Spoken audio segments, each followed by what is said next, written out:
श्री राधा कृष्णाभ्यां नमः। श्री गुरुचरणकमलेभ्यो नमः। प्रपन्न पारिजाताय तोत्रवेत्रैकपाणये ज्ञानमुद्राय कृष्णाय गीतामृतदुहे नमः। सर्वोपनिषदो गावो दुग्धा गोपालनंदनः पार्थो वत्सः सुधीर्भोक्ता दुग्धम गीतामृतं महत्। प्रभु आपका कीर्तन करके ही है हर्षित जगत पाए अनुराग भी। असुर भागते डर के दिशाओं में उचित है करें नमन सिद्ध सब तुम्हें। ब्रह्मा के आदि बड़े सबसे हो नमस्कार क्यों ना करें आपको।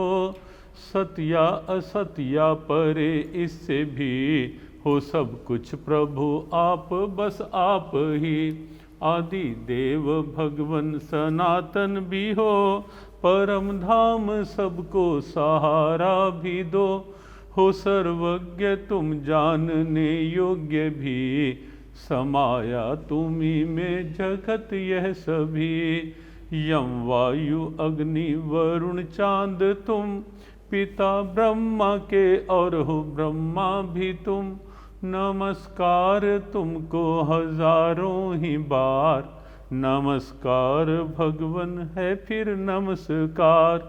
नमस्कार आगे व पीछे से भी सब ओर से है नमस्कार ही। तुम्ही में है सृष्टि यह सारी प्रभो सब कुछ सृष्टि के तुम ही तो हो। माना प्रभु तुमको अपना सखा न प्रभाव जाना कभी आपका। प्रेम और परमाद में भर के ही कहा कुछ भी मैंने हो तुमसे कभी। सोते जागते खाते हंसते हुए अकेले किसी के भी या सामने। अपमान मुझसे है कुछ भी हुआ भगवन क्षमा उसकी हूँ चाहता। चराचर जगत के पिता हो तुम्ही गुरु गुरुओं के भी हो पूज्य तुम्ही। न सम आपके कोई त्रैलोकी में बढ़कर कोई कैसे हो आपसे। चरणों में गिर करता प्रणाम हूँ कृपा करो मुझ पे विनती करूँ। पिता पुत्र सखा मित्र पति पत्नी को करे माफ वैसे ही मुझको करो। हर्षित हूँ मन भय से है कांपता कभी देखा ना रूप यह आपका। मुझे रूप पहला ही दिखलाइए हे देवेश प्रसन्न हो जाइए। हे देवेश प्रसन्न हो जाइए। अर्जुन के द्वारा की गई यह दिव्य स्तुति प्रार्थना। यद्यपि भगवद गीता एक दर्शन शास्त्र है, एक फिलॉसफिकल हॉली बुक है। गीता एक चिंतन शास्त्र है, एक प्रेरणा शास्त्र है। ये बिल्कुल सत्य है और यही कारण है कि बड़े बड़े विश्व के चिंतक विचारक उन्होंने भी भगवद गीता की प्रासंगिकता उपयोगिता सार्थकता आवश्यकता को समझा और स्वीकार भी किया। लेकिन उसके साथ साथ गीता में भाव पक्ष भी है और ये स्तुति उस भाव पक्ष को प्रकट करती दिखती है। ये स्तुति इसे देखकर लगता है कि गीता जहाँ दर्शन शास्त्र है वहीं सहज भावनाओं से जुड़ी हुई प्रेरणा भी है गीता। और इस स्तुति के बाद जिस ढंग से अर्जुन ने भाव चतुराई दिखाई, भगवान गोविंद ने अपनी लीला उस रूप में दिखाई, चतुर्भुजी नारायण के दर्शन के रूप में प्रसन्न हुए। और अर्जुन ने भी संतोष व्यक्त किया प्रभु के उस शांत स्वरूप को देख करके। और उसके पश्चात भगवान जो कुछ संदेश, कुछ संकेत 11वें अध्याय के विश्राम से पूर्व दे रहे हैं, वो भी बहुत महत्वपूर्ण है। संदेश में यह संकेत हम सब ने सुना, विचारा ही कि ये स्वरूप देवताओं के लिए दुर्लभ है ऐसा दर्शन, और केवल साधन अभिमानियों के लिए संभव नहीं है। जो साधन करते हैं अभिमान पूर्वक, अभिमान मन में रख करके, साधन के अहम को साथ ले करके, उनके लिए कतई संभव नहीं है। और किन के लिए संभव है, कल हम उसकी चर्चा कर रहे थे कि कौन भक्त भगवान के दर्शन के अधिकारी बन पाते हैं, किन के हृदय में कैसा भाव जब उत्पन्न होता है। तो भगवान ये कह देते हैं, ज्ञातुम द्रष्टुम च तत्वेन परवेष्टुम च परंतप। हे परंतप अर्जुन, ऐसे भक्त मुझे जान लेते हैं। ज्ञातुम, द्रष्टुम, मुझे निहार लेते हैं, देख लेते हैं। और परवेष्टुम, मुझ में प्रवेश कर लेते हैं। अद्भुत शब्द हैं तीनों। कल हमने चर्चा की थी, भक्त्या त्वनन्यः शक्यः अहमेवं विधो अर्जुन। जो अनन्य भाव से मेरी उपासना करते हैं, भक्त्या त्वनन्यः शक्य अहम एवं विधो अर्जुन, मैं उनके लिए शक्य अर्थात उनके लिए जानने, देखने और प्रवेश करने के लिए सुलभ हो जाता, उनका ऐसा संभव है, उनके लिए ऐसा ये शक्य अनन्य भाव। और कल हमने अनन्य का स्वाभाविक चिंतन किया था कि अनन्य की स्थिति केवल ये नहीं है कि मेरे इष्ट, और उसमें गोस्वामी तुलसीदास जी के घटनाक्रम को हमने लिया था कि किस प्रकार से उन्होंने अपनी अनन्यता के बल पर प्रभु राम को तो अनेक अवसरों पर अपने समक्ष प्रकट कर ही लिया, लेकिन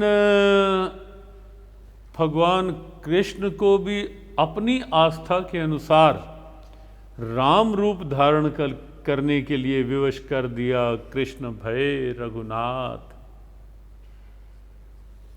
कल परमेष्ठी की बात चल रही थी, लेकिन उससे पूर्व स्वाभाविक ही एक और ध्यान आ रहा है गोस्वामी जी की इस बात को लेकर के। पंढरपुर में एक भक्त हुए नरहरि सुनार, और ये अनन्यता की बड़ी दिव्य स्थितियां हैं। अपना अपना कार्य करते हुए काम के साथ साथ जब भाव में मन लगा रहता है, प्रभु के स्मरण में, प्रभु के नाम में, प्रभु के चिंतन में जब मन लगा रहता है और हाथ से काम होते हैं, गीता ने इसे ही माम अनुस्मर युद्ध चय की स्थिति कहा कि मेरा स्मरण करता रहे और जीवन के व्यवहार में भी लगा रहे भगवान के स्मरण के साथ साथ। तो प्रभु का स्मरण साथ, तो ऐसे ढेरों उदाहरण हैं, ढेरों उदाहरण। कल हमने बताया परमेष्ठी की बात कही, वो थोड़ी सी हम प्रसंग के साथ साथ अभी और लेंगे कि कपड़ा सिलते सिलते मन के भावों को सिलते चले गए प्रभु के प्रेम में, प्रभु के नाम में। और कल संकेत किया था कि सीने में जिसे यार को सीना नहीं आता,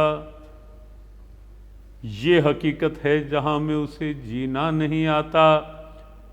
वो लेकिन परमेष्ठी ने तो दृढ़ता से सिल लिया था।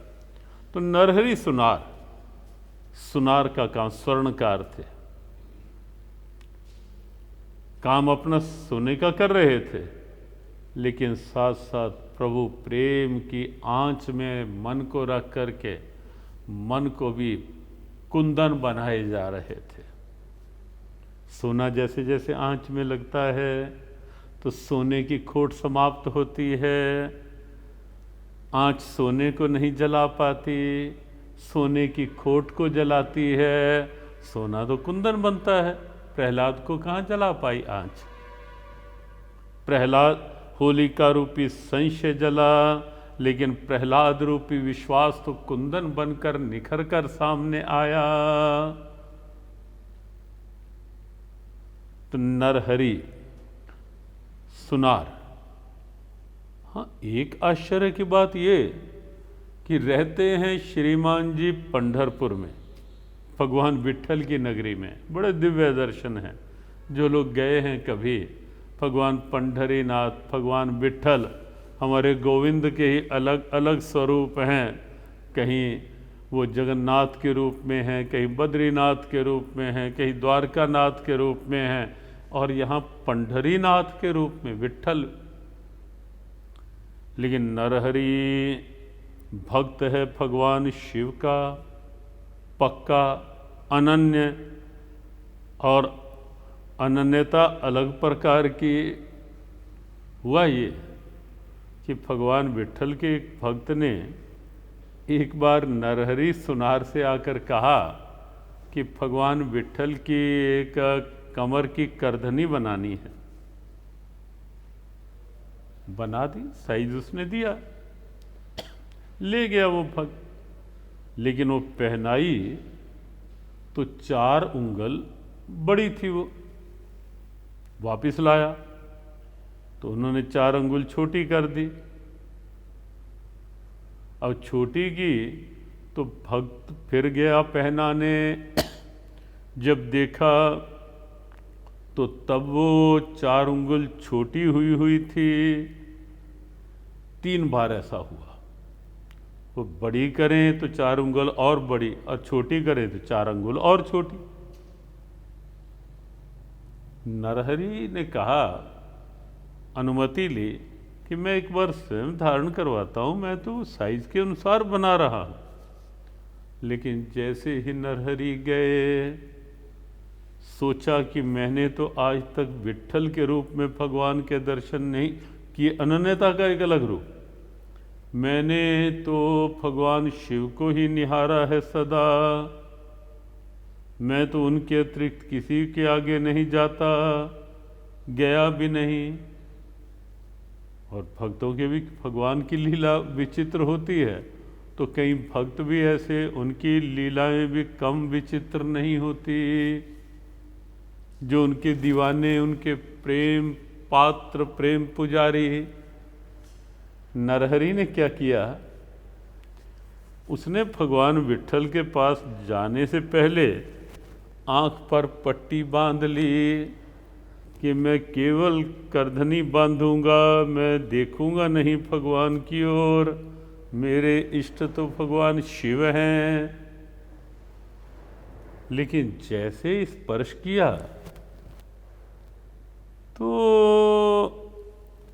नरहरि को लगा कि जैसे ये तो भगवान शिव का स्वरूप लग रहा है।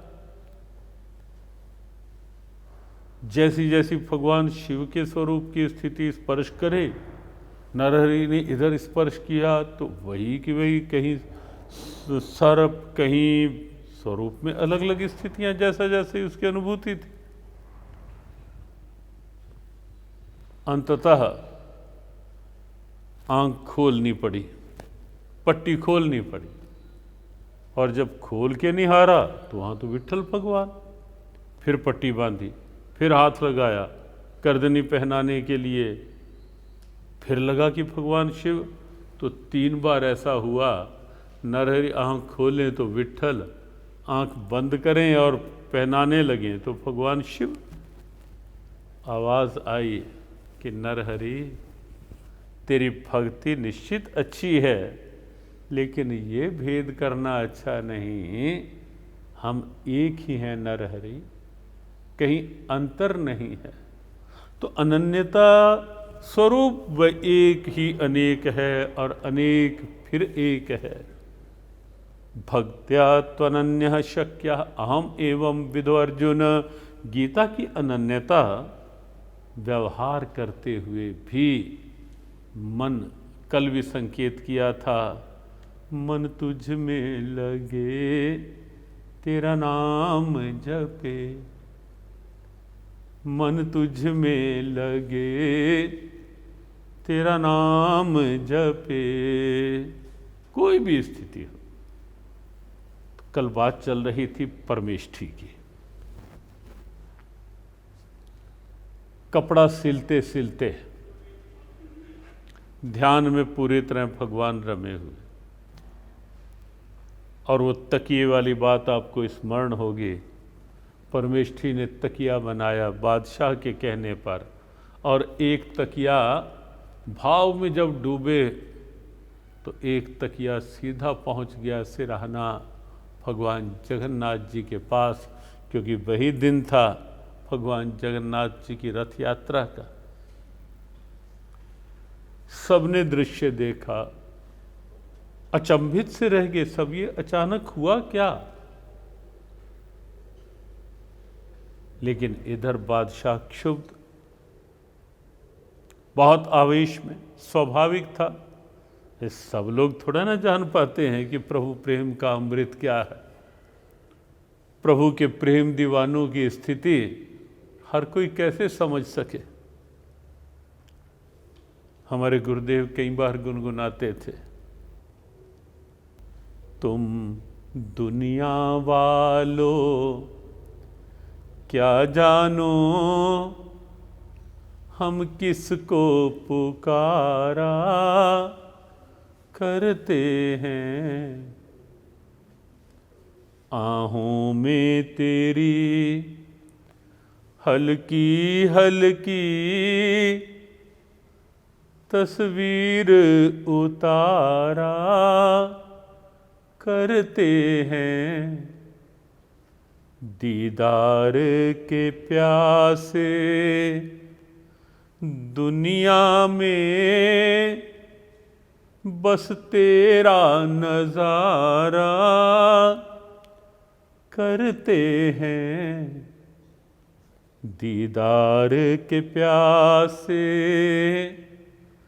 दुनिया में बस तेरा नजारा करते हैं। लेकिन तुम दुनिया वालों क्या जानो हम किसको पुकारा करते हैं। हर कोई कहाँ समझ सकता है, बंदर क्या जाने अदरक का स्वाद। और प्रभु से विमुख कोई नास्तिक क्या जाने कि प्रभु प्रेम रस का चस्का, अमृत। बादशाह कहाँ समझे कि ये कैसी स्थिति हो सकती है। और बादशाह ने तो जेल के कारागार में बंद कर दिया परमेष्ठी को।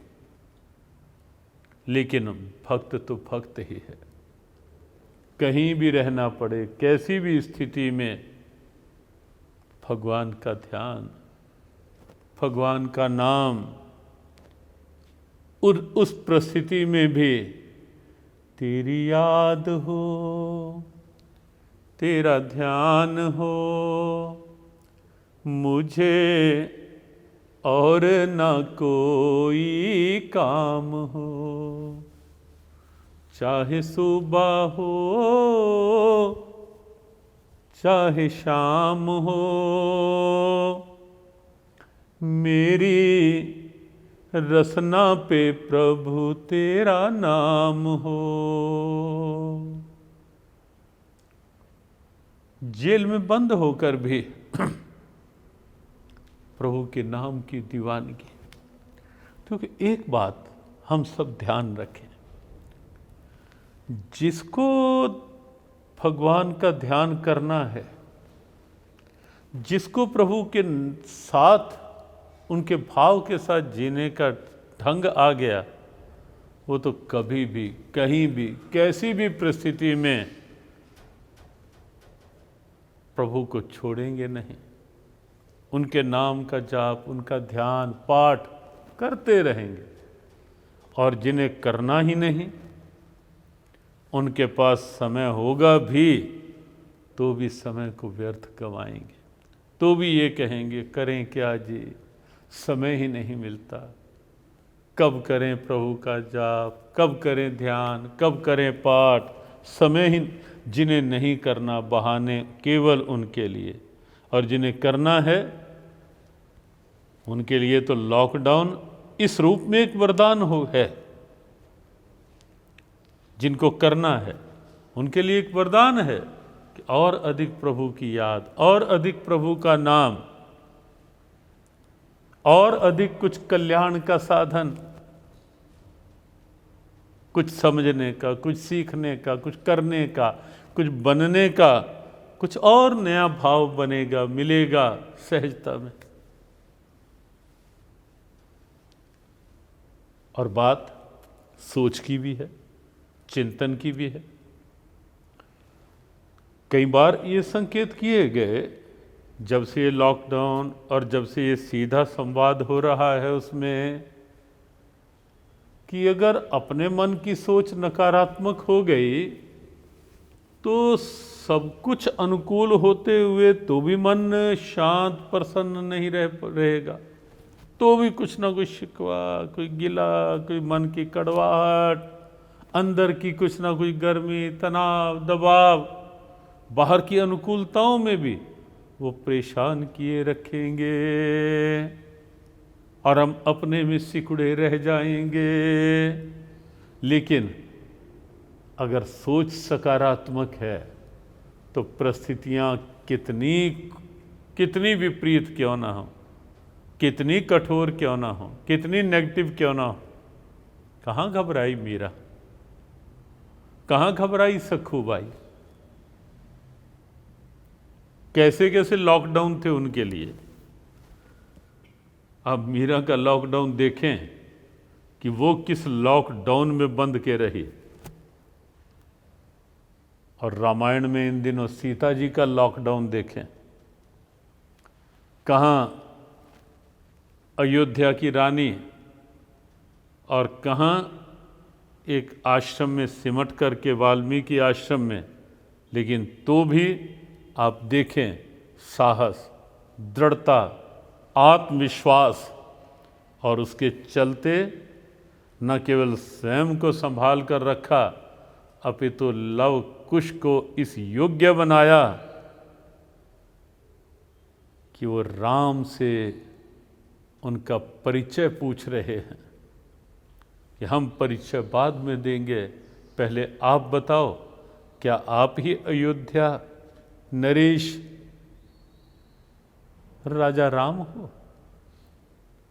और अब देखें भारत की एक देवी का साहस और आत्मविश्वास, और उस आत्मविश्वास का प्रभाव बच्चों के अंदर भी, और लव कुश किस विश्वास को लेकर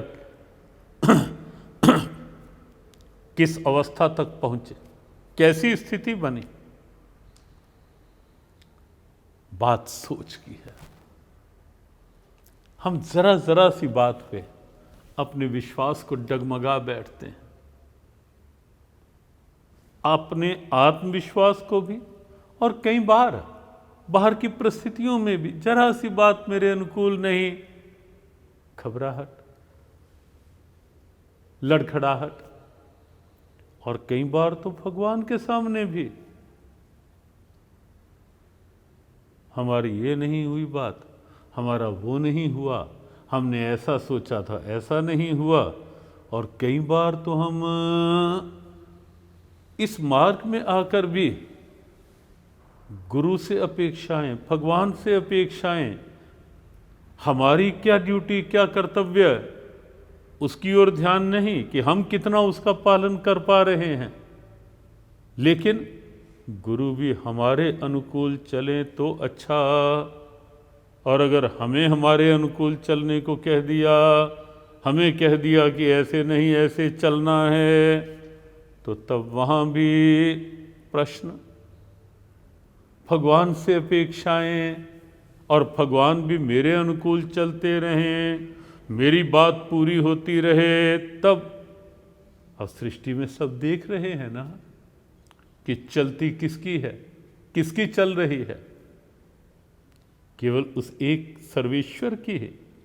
तो क्यों ना जीवन को ऐसा बना लें इन दिनों में, इस लॉकडाउन में, क्यों ना अपने भावों को ऐसा खोल के जीना सीख लें कि राजी हूं मैं उसी में जिसमें तेरी रजा है, या यूं भी वाह वाह है और वो भी वाह वाह है। राजी हैं हम उसी में जिसमें तेरी रजा है, या यूं भी वाह वाह है और वो भी वाह वाह है।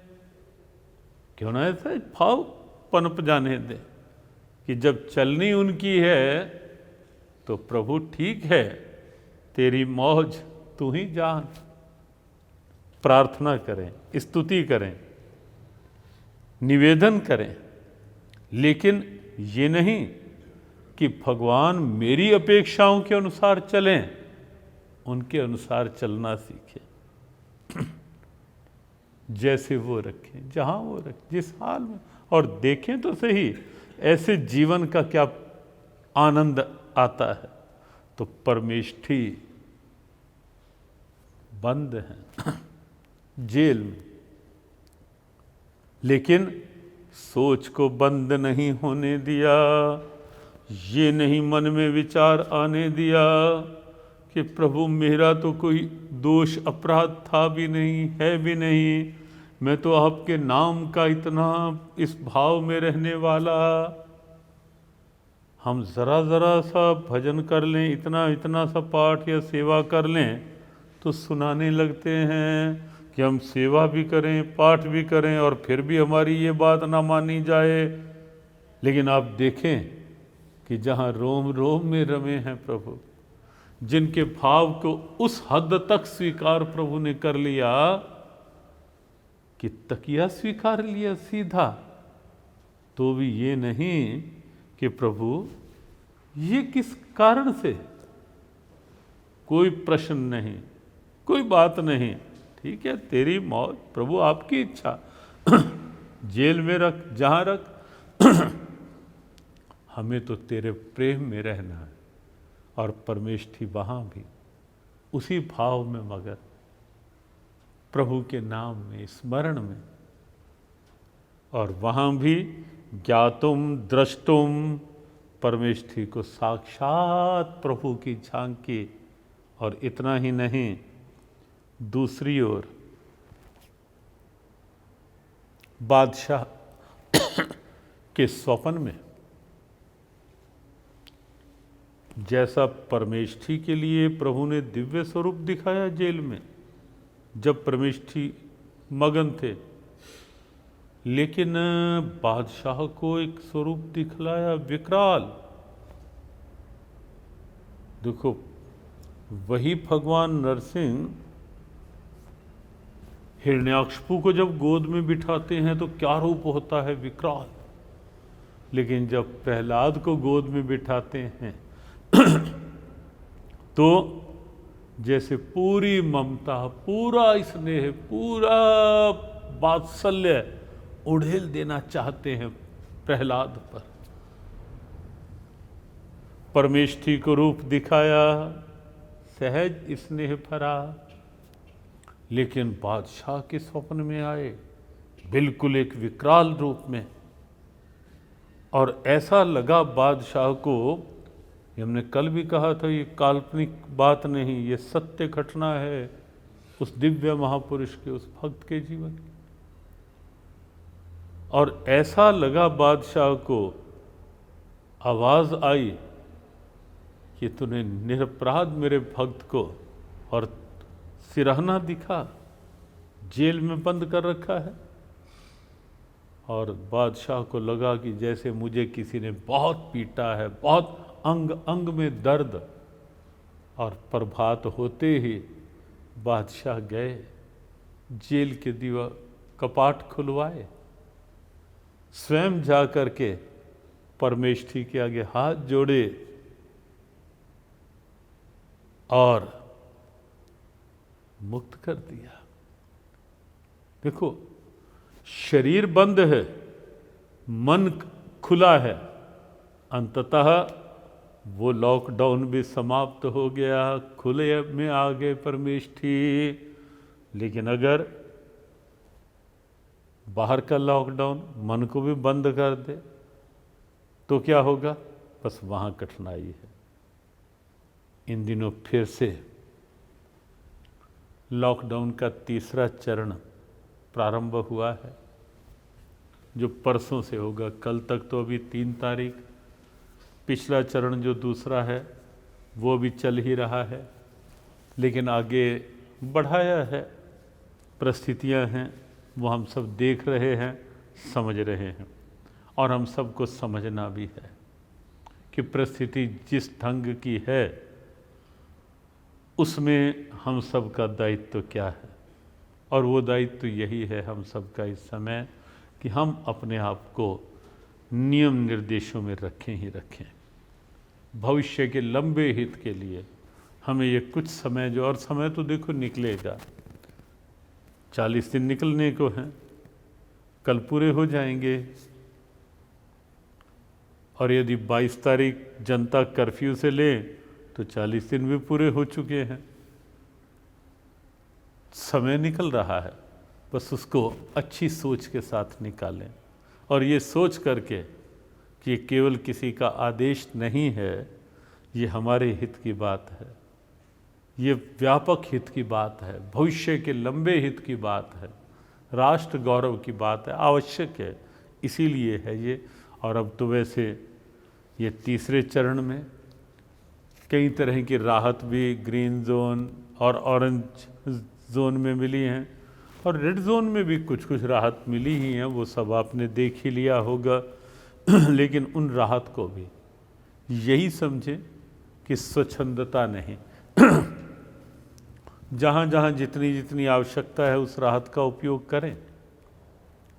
जहाँ मान लो आप व्यवसायी हैं और आपको अपने व्यवसाय के लिए जितना समय, जितनी आवश्यकता है, उन नियम निर्देशों के साथ निकलने की वो ठीक है, लेकिन संभवतः फिर भी अपना ध्यान स्वयं, अपनी स्थिति स्वयं, नियम निर्देशों का पालन, और साथ साथ जो आज परमेष्ठी भक्त की चर्चा और भी कई महापुरुषों की इन दिनों चर्चा रही, उन्हें सामने रखें।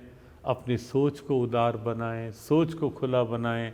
अपने शरीर की स्थितियां लॉकडाउन की हैं, लेकिन मन को लॉकडाउन ना करें, मन को खुला रखें। 25 तारीख से जब से लॉकडाउन प्रारंभ हुआ, आप सबसे सीधा संवाद चल रहा है। 3 तारीख तक का निश्चित था और कल भी निश्चित है ही, लेकिन आगे कैसी प्रभु की इच्छा होगी, प्रभु की कृपा क्या होगी, क्या उनकी लीला होगी, इस संवाद का स्वरूप कोई और होगा, या कुछ दिन की सहजता के बाद फिर से हम शुरू करेंगे, वो पूरी जानकारी कल आप तक प्राप्त हो जाएगी, मिल जाएगी। आज इतना ही। सबके लिए शुभमस्तु, कल्याणमस्तु। जय श्री कृष्ण, जय श्री राधे। कल 4 से 5 में भी एक जूम साक्षात्कार था, बहुत से लोगों ने उसमें भी सीधे लाभ लिया, बहुत से प्रश्न भी लोग आए, और जब जब ऐसा भी कुछ होगा आप उस रूप में लाभ ले सकते हैं। लेकिन आज की घटना पर, भावों पर अवश्य विचार करते रहें। जय श्री